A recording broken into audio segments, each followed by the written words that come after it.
Hi friends, this is Ragi of MA Bedandi. How are you all? I hope you all fine. I am also super fine అండి. భారతదేశం యొక్క విద్యా చరిత్ర దానిలో already 2 parts మనం lesson explanation ఇచ్చాను. అయితే ఇక నుంచి బిట్స్ మాత్రమే పెడతాను. లెసన్ ఎక్స్ప్లెనేషన్ అంటే చాలా లెందీగా ఉంటుంది. అది కూడా చాలా మంది ఇంట్రెస్ట్ చూపించరు కదా. బిట్స్ అయితే కొంచెం ఈజీగా ఉంటాయి, అందుకని బిట్స్ షేర్ చేస్తానండి మీతోటి ఇప్పుడు. ఓకే, తక్షశిల విశ్వవిద్యాలయం ప్రస్తుతం ఏ దేశంలో ఉంది అని అడుగుతున్నాడు. తక్షశిల విశ్వవిద్యాలయం ప్రస్తుతం పాకిస్తాన్ దేశంలో ఉంది. అన్ని ఆప్షన్స్ చెప్పను, కరెక్ట్ ఆప్షన్ మాత్రమే చెప్తాను. అన్ని ఆప్షన్స్ అంటే టైం టేకెన్ ప్రాసెస్, మళ్ళీ లెందీ అవుతుంది. ఓకే, చాణక్యుడు ఏ విశ్వవిద్యాలయంలో ఆచార్యుడిగా ఉండేవాడు? చాణక్యుడు తెలుసు కదండి మీకు. తక్షశిల విశ్వవిద్యాలయంలో ఉండే ఆచార్యుడే మన చాణక్యుడు గారు. చాణక్యుడు ఏ విశ్వవిద్యాలయంలో ఆచార్యుడిగా ఉండేవారు అంటే తక్షశిల విశ్వవిద్యాలయం అని మనకు గుర్తుకు రావాలి. ప్రపంచంలో మొట్టమొదటి విశ్వవిద్యాలయం ఏదైనా ఉంది అంటే అదే తక్షశిల. ప్రపంచంలో మొట్టమొదటి విశ్వవిద్యాలయం ఏది? తక్షశిల. తక్షశిల విశ్వవిద్యాలయం ఏ నది ఒడ్డున ఉంది? సింధు నది ఒడ్డున. జీవకుడు అనే ప్రఖ్యాత వైద్యుడు ఆచార్యుడిగా ఉన్న విశ్వవిద్యాలయం కూడా తక్షశిల. జీవకుడు అనే ప్రఖ్యాత వైద్యుడు అంటే ఇప్పుడు మనకి చాణక్యుడు అన్న జీవకుడు అన్నగా వెంటనే తక్షశిల విశ్వవిద్యాలయం పెట్టేయాలి.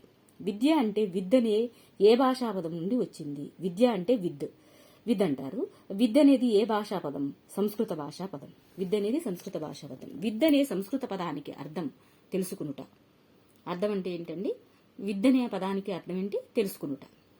ఎడ్యుకేర్ అనే పదం ఏ భాష నుంచి వచ్చింది? ఇది ఇంగ్లీష్లో రాసింది కానీ ఇంగ్లీష్లో రాసింది కదా అని ఇంగ్లీష్ అని పొరపాటు పడద్దు. లాటిన్ భాషా పదం అన్నమాట. ఎడ్యుకేర్ అనే పదం లాటిన్ భాషా పదం. ఎడ్యుకేర్ అనే లాటిన్ పదానికి అర్థం ఏంటి? బయటకు తీయుట. అంటే 2 అర్థాలు ఉన్నాయి ఇక్కడ. విద్య అనే దానికి తెలుసుకునుట, ఎడ్యుకేర్ అనే దానికి బయటకు తీయుట. మైండ్లో పెట్టుకోండి. ఓకే, ప్రపంచంలోని మొట్టమొదటి లిఖిత గ్రంథం ఏది? ఋగ్వేదం. వేదాలు ఎన్నండి? 4 కదా మనకి. ఓకే, వాటిల్లో ఋగ్వేదం అనేది మొట్టమొదటి లిఖిత గ్రంథం. మనకు మనుషులను నిర్మించే విద్య కావాలి అన్నారు ఎవరు? Swami Vivekananda. Okay, we want ఆయన ఇంగ్లీష్లో స్లోగన్ ఏమని చెప్తున్నాడు? We want man making education అని చెప్తున్నాడు. ఎవరు చెప్పారన్నమాట? వివేకానంద స్వామి. ఓకే, వికసిస్తున్న ఆత్మకు తన అంతర్గత శక్తులను బహిర్గతం చేయడానికి సహాయపడినది విద్య అని ఎవరు చెప్పారు? అరవింద్ ఘోష్ గారు. అరవింద అంటే ఇక్కడ అరవింద్ ఘోష్ గారు. వికసిస్తున్న ఆత్మకు అంతర్గత శక్తులను బహిర్గతం చేయడానికి సహాయపడుతుందంట ఈ విద్య. ఓకే, అంతర్గతం బహిర్గతం అని వస్తే అరవిందుడు అని గుర్తుపెట్టుకోండి. సామాజిక సామర్థ్యాన్ని పెంపొందించేదే విద్య. మనం లెసన్ 2 పార్ట్స్లో ఇవి చెప్పాను. ఎవరి సామర్థ్యం అన్నాను? జాన్ డ్యూయి సామర్థ్యం అన్నాను. ఓకే, సామాజిక సామర్థ్యాన్ని పెంపొందించేదే విద్య అని చెప్పిన ఆయన జాన్ డ్యూయి. అంటే 3 వచ్చారు ఇక్కడ. ప్రపంచంలో మొట్టమొదటి వైద్యశాస్త్రం ఏది? ఆయుర్వేదం. అష్టాంగ యోగాన్ని ప్రవచించింది ఎవరు? పతంజలి. అష్టాంగ యోగం పతంజలి గారిది. పతంజలి యోగ సూత్రాలలో సంబంధం లేనిది ఏది? వ్యాయామము. సంబంధం లేనిదైతే వ్యాయామము. మరి సంబంధం ఉన్నాయేంటి? యమము, నియమము, ధ్యానము. ఈ 3 సంబంధం ఉన్నాయి. అపౌరుషేయాలు అని వేటిని అంటారు? వేదాలను అపౌరుషేయాలు అంటారు. ఓకే, వేదాలు అనగా అపౌరుషేయాలు. పురుషార్థాలు ధర్మార్థ కామ మోక్షాలు పురుషార్థాలు. ఇక్కడ వేదాలు ఏమవుతాయి? అపౌరుషేయాలు అవుతాయి. వేద విద్య జీవితాన్ని 4 దశలుగా వర్గీకరించింది. ఎన్ని దశలుగా వర్గీకరించింది? 4 ఆశ్రమాలు ఉంటాయి. ఏంటవి? బ్రహ్మచర్యము, గృహస్థము, వానప్రస్థము, సన్యాసము. ఓకే, వీటిని ఆర్డర్లో పెట్టమంటున్నాడు. ఇవి ఆర్డర్ కరెక్టేనండి ఇప్పుడు నేను చెప్పినవి. బ్రహ్మచర్యము, గృహస్థము, వానప్రస్థము, సన్యాసము. ఓకే, బ్రహ్రు వాస అని గుర్తుపెట్టుకోండి. బ్రహ్రు వాస.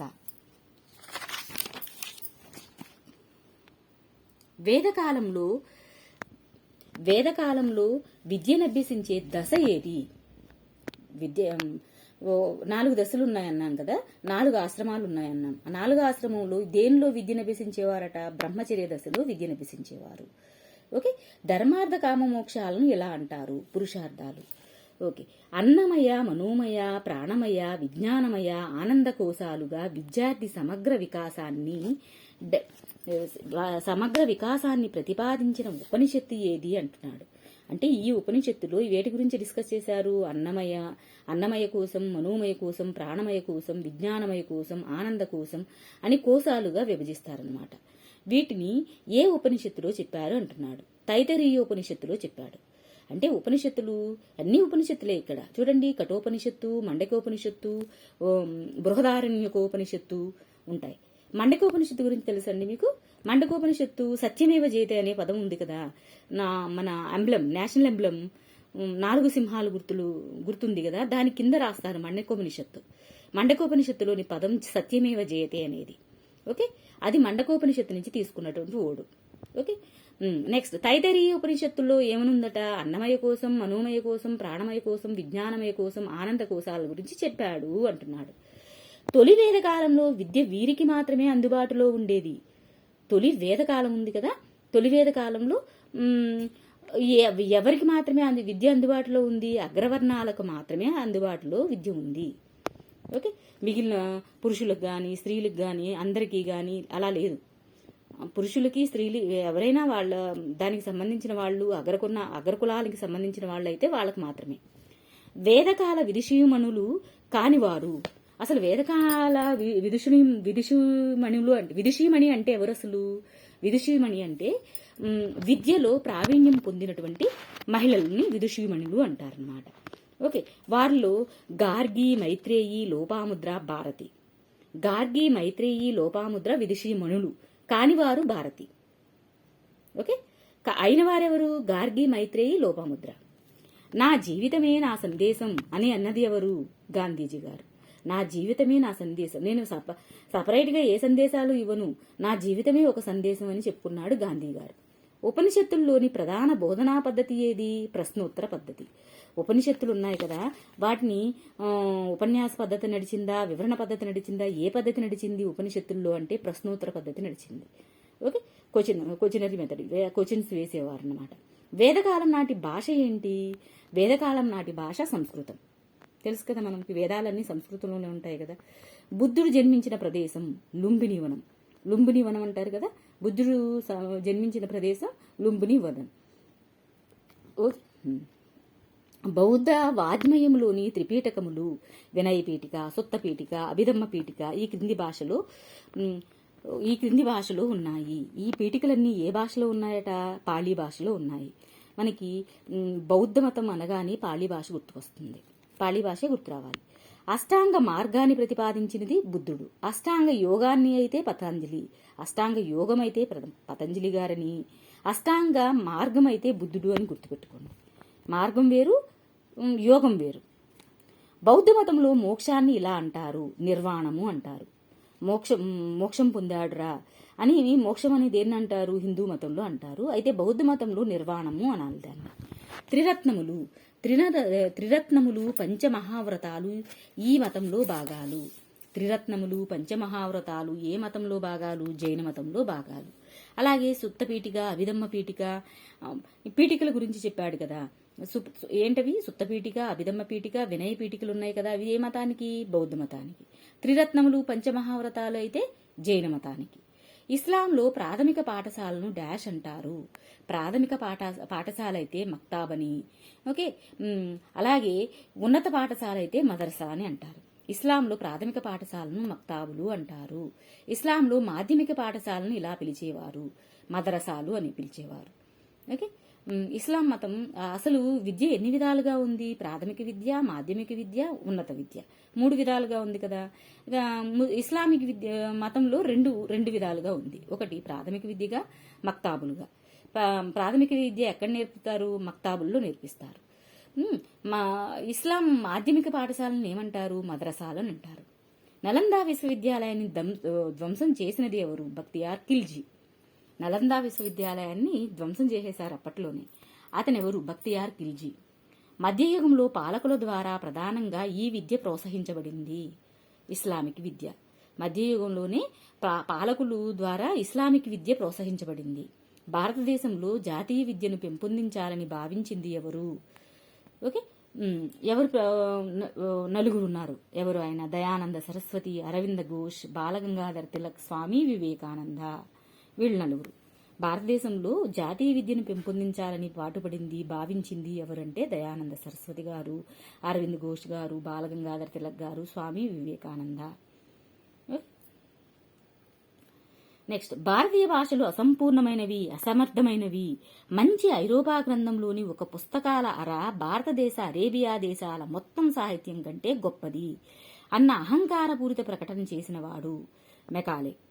ఓకే, ఈయన మెకాలే మినిట్స్ ఉంది కదండి, ఇతను ఆల్రెడీ ఎప్పుడు కూడా మన భారతీయుల్ని చాలా చిన్న చూపు చూసి అవమానపరిచేవాడు ఈ మెకాలే. ఓకే, ఆంగ్ల విద్య ద్వారా మనకు భారతీయ ప్రజలకు మధ్యవర్తులుగా, మనకు భారతీయ అంటే మనకంటే ఎవరక్కడ బ్రిటిషర్స్కి, ఆంగ్ల విద్య ద్వారా భారతీయ ప్రజలకు మధ్యవర్తులుగా ఉండే ఒక వర్గాన్ని తయారు చేయాలి. ఈ వర్గం వారు రంగులోనూ రక్తంలోనూ భారతీయులుగానే ఉంటారు, కానీ వారి అభిరుచులు, అభిప్రాయాలు, విలువలు, ఆలోచనలు ఆంగ్లేయులుగా ఉండాలి అన్నాడు. చూడండి, ఈ రెండు కూడా చాలా ఇంపార్టెంట్ అండి. మెకాలే చెప్పాడు ఈ మాట. కలకత్తా, బొంబాయి, మద్రాసు విశ్వవిద్యాలయాలు స్థాపించాలని సూచించినది ఎవరు? వుడ్స్ తాకీద్ కలకత్తాలోను, బొంబాయిలోను, మద్రాసులోను విశ్వవిద్యాలయాలను, యూనివర్సిటీని స్థాపించాలని చెప్పినది వుడ్స్ తాకీద్. ప్రాథమిక విద్యలో వృధా, స్తబ్దత ప్రధాన సమస్యలు అన్నది ఎవరు? ప్రాథమిక విద్యలో 2 సమస్యలున్నాయి, అవి ఒకటి వృధా, స్తబ్దత అని చెప్పింది ఎవరు? హార్టాగ్ కమిటీ చెప్పింది. బ్రిటిష్ పాలనా కాలంలో అన్ని స్థాయిల్లో ప్రాథమిక విద్య నుండి విశ్వవిద్యాలయం వరకు విద్య గురించి విస్తృత నివేదిక ఇచ్చిన కమిటీ ఏది? కమిటీ అంటే ఒక ప్రాథమిక పాఠశాల గురించో, మాధ్యమిక పాఠశాల గురించో చెప్పే కమిటీలు ఉన్నాయి, కానీ అన్నిటికీ ప్రాథమికం నుంచి విశ్వవిద్యాలయం వరకు చెప్పిన committee Sargent committee. Okay, next, Sargent committee 1944లో క్రింది సూచనలు చేసింది. అంటే సార్జెంట్ కమిటీ డేట్ ఎప్పుడండి? ఇయర్ ఎప్పుడు? 1944. యూజీసీని స్థాపించాలి, ఎంప్లాయ్మెంట్ ఎక్స్చేంజ్లను స్థాపించాలి, 6 నుండి 14 సంవత్సరాల వారికి ఉచిత నిర్బంధ ప్రాథమిక విద్యను అందించాలని చెప్పింది సార్జెంట్ కమిటీ 1944. ఓకే, మొత్తం 3 కరెక్టే. యూజీసీలను స్థాపించాలి అని చెప్పింది, ఎంప్లాయ్మెంట్ ఎక్స్చేంజ్లను స్థాపించాలని చెప్పింది, 6 నుండి 14 సంవత్సరాల వారికి ఉచిత నిర్బంధ ప్రాథమిక విద్యను అందించాలని కూడా ఈ సార్జెంట్ కమిటీయే చెప్పింది. రాధాకృష్ణన్ కమిషన్ ఈ స్థాయి విద్య గురించి ప్రతిపాదనలు చేసింది. రాధాకృష్ణన్ కమిటీ అనగానే మనకి విశ్వవిద్యాలయ విద్య గుర్తు రావాలి. రాధాకృష్ణన్ కమిషన్ ఈ స్థాయి విద్య గురించే ప్రతిపాదనలు చేసింది. విశ్వవిద్యాలయ స్థాయి విద్య గురించి మాత్రమే ప్రతిపాదనలు చేసింది. విశ్వవిద్యాలయ విద్యా కమిషన్ లేదా రాధాకృష్ణన్ కమిషన్ 1948-1949 ఈ క్రింది సూచనలు చేసింది. 1948-49 ఈ క్రింది సూచనలు చేసింది. విశ్వవిద్యాలయ ఉపాధ్యాయుల్లో 4 తరగతుల వారు ఉంటారు. విశ్వవిద్యాలయాల్లో విలువలు బోధించాలి, విద్యను ఉమ్మడి జాబితాలో ఉంచాలి, గ్రామీణ ప్రాంతాల్లో విశ్వవిద్యాలయాలు స్థాపించాలి. 4 కూడా మంచి ప్రజలకు చదువుకునే వారికి, విద్యార్థులకు ఉపయోగపడేటువంటి మంచి కీలక అంశాలు చూడండి. ఏంటవి? విశ్వవిద్యాలయాల్లో ఉపాధ్యాయుల్లో 4 తరగతుల వారు ఉండాలి. 4 కేటగిరీస్గా ఉపాధ్యాయుల్ని సెగ్రిగేట్ చేయాలి. విశ్వవిద్యాలయాల్లో విలువలు బోధించాలి. ఓకే, వాల్యూ ఎడ్యుకేషన్ అని ఉండాలి. విద్యను ఉమ్మడి జాబితాలో చేర్చాలి. ఓకే, ఉమ్మడి జాబితాలో ఓన్లీ స్టేట్ వైజ్గా కాకుండా, సెంట్రల్ వైజ్గా కాకుండా రెండింటి ఉమ్మడి జాబితాలో పెట్టాలి. గ్రామీణ ప్రాంతాల్లో కూడా విశ్వవిద్యాలయాలు అనేవి రాగాలి అని చెప్పింది. ఏంటది? విశ్వవిద్యాలయ కమిషన్ లేదా రాధాకృష్ణన్ కమిషన్ అంటారు. ఏ ఇయర్లో ఉండదు? రాధాకృష్ణన్ కమిషన్ 1948లో, 48 నుండి 49లో. ఓకే, నెక్స్ట్, మాధ్యమిక విద్యా కమిషన్ 1952-53, 52-53. దానికి మరొక పేరేముంది? మాధ్యమిక విద్యా కమిషన్ అనగానే మొదలియార్ కమిషన్. మాధ్యమిక విద్యా కమిషన్, మొదలియార్ కమిషన్. బహుళ ప్రయోజన పాఠశాలలు, మల్టీపర్పస్ స్కూల్స్ ప్రారంభించాలని సూచించింది ఎవరు? మొదలియార్ కమిషన్. బహుళ ప్రయోజన పాఠశాలలు ప్రారంభించాలని సూచించింది మొదలియార్ కమిషన్.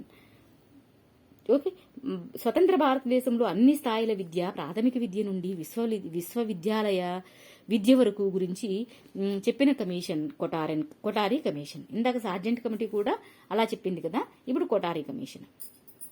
స్వతంత్ర భారతదేశంలో అంటే స్వతంత్రం వచ్చిన తర్వాత కొటారి కమిషన్ ఈ క్రింది అంశాల గురించి సూచనలు చేయలేదు. సాంకేతిక విద్య గురించి చేయలేదు. వైద్య విద్య గురించి, న్యాయ విద్య గురించి, ఉన్నత విద్య గురించి సూచనలు చేసింది. సాంకేతిక విద్య గురించి సూచనలు చేయలేదు. కొఠారి కమిషన్ డాష్ శీర్షికతో తన నివేదికను సమర్పించింది. విద్యా జాతీయాభివృద్ధి గురించి విద్యా జాతీయాభివృద్ధి శీర్షికతో తన నివేదికను సమర్పించింది కొఠారి కమిషన్. విద్యా జాతీయ అభివృద్ధి. కొఠారి కమిషన్ను డాష్ పేరుతో వ్యవహరిస్తారు. విద్యా కమిషన్ 1964-66తో వ్యవహరిస్తారు. ఏమన్నా కొఠారి కమిషన్కు మరో పేరు ఏంటండి? విద్యా కమిషన్ 1964-66. ఓకే, స్వాతంత్రం తర్వాత అన్నాం కదా. ఓకే, 10+2+3 విద్యా విధానాన్ని ప్రతిపాదించింది. అంటే 10th వరకు, 1 నుంచి 10వ తరగతి వరకు, అలాగే ఇంటర్మీడియట్ 2 years, అలాగే డిగ్రీ 3 years విద్యా విధానాన్ని ప్రతిపాదించింది ఈ కొఠారి కమిషన్. ఈ 10+2+3 విద్యా విధానం ఎక్కడి నుంచి వచ్చిందండి? కొఠారి కమిషన్ సూచన మేరకే వచ్చింది. భారతదేశ భవిష్యత్తు ఇప్పుడు తన తరగతి గదిలో రూపొందుతున్నది అన్నది. భారతదేశ భవిష్యత్తు అనేది తరగతి గదుల్లోనే రూపొందుతుంది అని చెప్పినది కొఠారి కమిషన్. పని అనుభవాన్ని ప్రతిపాదించినది కొఠారి కమిషన్. పని అనుభవాన్ని కూడా ప్రతిపాదించింది కొఠారి కమిషన్. అంటే ఏం ఇంపార్టెంట్ పాయింట్స్ ఏంటి? 10+2+3, నెక్స్ట్ భారతదేశ భవిష్యత్తు తరగతి గదిలో ఉంటుందంటున్నాడు. అలాగే పని అనుభవాన్ని కూడా ప్రతిపాదించింది ఈ కొఠారి కమిషనే. కొఠారి కమిషన్ అనగానే ఇయర్ ఏంటండి? 64-66. ఓకే, 1964-66. నైతిక విలువల గురించి రాధాకృష్ణన్ కమిషన్ ప్రకాష్ కమిటీ సూచనలు యథాతథంగా స్వీకరించి అమలు చేయాలని సూచించినది ఎవరు? కొఠారి కమిషన్. అమలు చేయాలని సూచించినది కొఠారి కమిషన్. కొఠారి కమిషన్ ఈ క్రింది సూచనలు చేసింది. సాధారణ పాఠశాల విధానం గురించి చెప్పింది. కొఠారి కమిషన్ సిఫారసుల ఆధారంగా రూపొందించబడిన జాతీయ విద్యా విధానం 1968. కొఠారి కమిషన్ సిఫారసుల ఆధారంగా రూపొందించబడిన జాతీయ విద్యా విధానం 1968. భారతదేశంలో మొదటి జాతీయ విద్యా విధానం రూపొందించింది ఎవరు? 1968. భారతదేశంలో రెండవ జాతీయ విద్యా విధానాన్ని రూపొందించింది 1986. అంటే మొదటి జాతీయ విద్యా విధానం అయితే 1968, రెండవ జాతీయ విద్యా విధానం అయితే 1986. ఓకే, జాతీయ పార్టీ ప్రణాళికా చట్టం ద్వారా 10 మౌలిక అంశాలను సూచించింది. జాతీయ పార్టీ ప్రణాళికా చట్టం ఉంది. దాని ద్వారా ఎన్ని అంశాలను సూచించింది? 10 మౌలిక అంశాలను సూచించింది. జాతీయ విద్యా విధానం 1986 అంటే రెండవది అర్థం. ఈ విద్యా విధానం ఆధారంగా టేస్లు స్థాపించబడ్డాయి. డైట్ అంటే టీటీసీ చేసేటప్పుడు ఎంట్రన్స్ టెస్ట్ డైట్. ఓకే, టేస్లు స్థాపించబడ్డాయి. ఏ ఇయర్లో? 1986లో. ఓకే, ఇంకా 3 more bits అండి. 4 more bits. ప్రాథమిక విద్యను బలోపేతం చేసే ఆపరేషన్ బ్లాక్ బోర్డును ప్రతిపాదించింది ఏది? 1986. ఇగ్నో స్థాపించబడిన సంవత్సరం ఇందిరాగాంధీ యూనివర్సిటీ అండి. అది ఎప్పుడు? 1985లో. ఇందిరాగాంధీ యూనివర్సిటీ అంటారు. అది ఎప్పుడు ఏ ఇయర్లో స్థాపించబడింది? 1985లో. ఈశ్వరీబాయి పటేల్ కమిటీ సూచించిన ముఖ్య అంశాలు SUPW. ఓకే, కొఠారి కమిషన్ కూడా పని అనుభవాన్ని చెప్పింది.